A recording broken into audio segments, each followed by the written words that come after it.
Good evening, everyone. With the country on track to soon reach 1 million COVID deaths in the next few weeks, this, a face mask, has remained the flashpoint of our anxieties and frustrations, and now tonight, objects of mixed messages.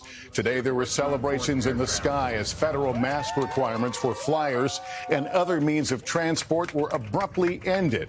A federal judge setting the rule's demise in motion yesterday, vacating the CDC mask mandate, calling it unlawful. But tonight, many health experts point out that legal decision may not square with science and an upward tick in COVID cases around the country. The new freedom to doff face masks on planes, they warn, may also put small children and those with compromised immune systems at risk. And now late word, the Justice Department may appeal the judge's ruling. Tom Costello sorts it out for us. On Delta Flight 528 this morning. You are no longer required on Delta Airlines to wear the mask, so feel free to exercise your freedom this morning. And flights across the country. Celebration mixed with concern. 2 years after airlines began requiring masks and 14 months after the White House required them, the mask mandate is now out, struck down by a Trump-appointed federal judge who ruled the CDC had exceeded its authority in requiring masks on public transportation. In train stations, on planes, and in airports, travelers today seemed evenly split on whether they would keep masking up. I think it's too soon to drop it, personally. I, on the other hand, am super glad that the mask mandate is dropped. I think that you're in a confined space, and it's still, the variant is still really strong, and I don't want to get sick, so I'm going to be wearing a mask. The ruling comes just days after the CDC and TSA had extended the mask rule until May 3rd, concerned about a fast-spreading COVID variant. For now, President Biden says masking is an individual choice. People continue to wear masks on planes. That's up to them. Tonight, the CDC still recommends people wear masks while traveling. Former acting director Dr. Richard Besser. There are people who have disabilities, who have medical conditions that put them at greater risk, who are in situations where they are shoulder to shoulder with fellow passengers. Importantly, Amtrak has also dropped the mask mandate, so have Uber and Lyft. But bus and subway systems vary from city to city.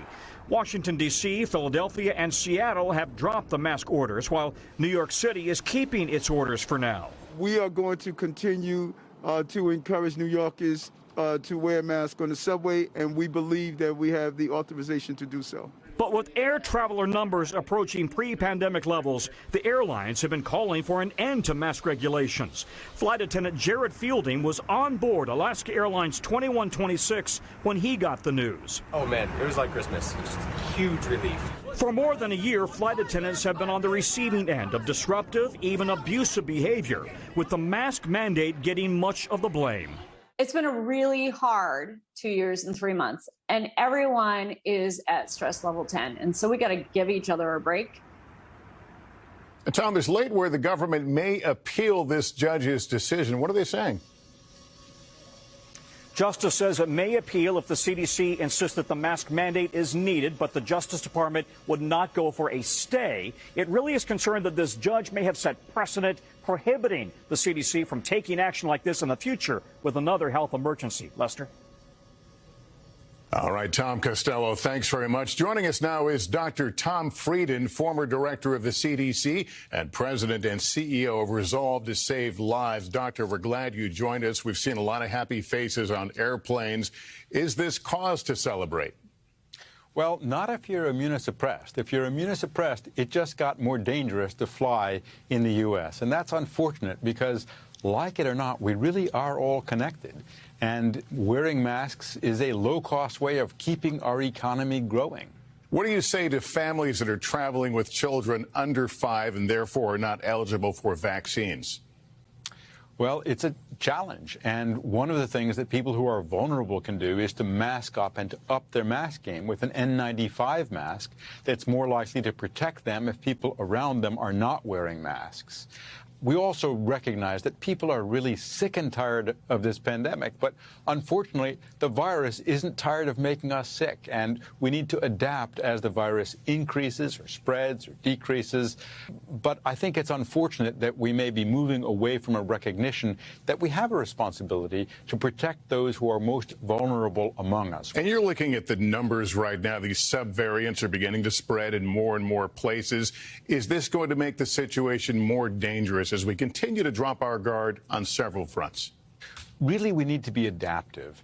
We may see the virus come back in force. We may see it less and less of a problem over the coming months. We need to track what's happening, rapidly vaccinate those people who haven't been vaccinated and are willing to get vaccinated, test and treat those, particularly those at high risk. But unfortunately, we have more and more people not interested in using those tools to protect themselves. All right. Dr. Frieden, good to have you on. Thank you.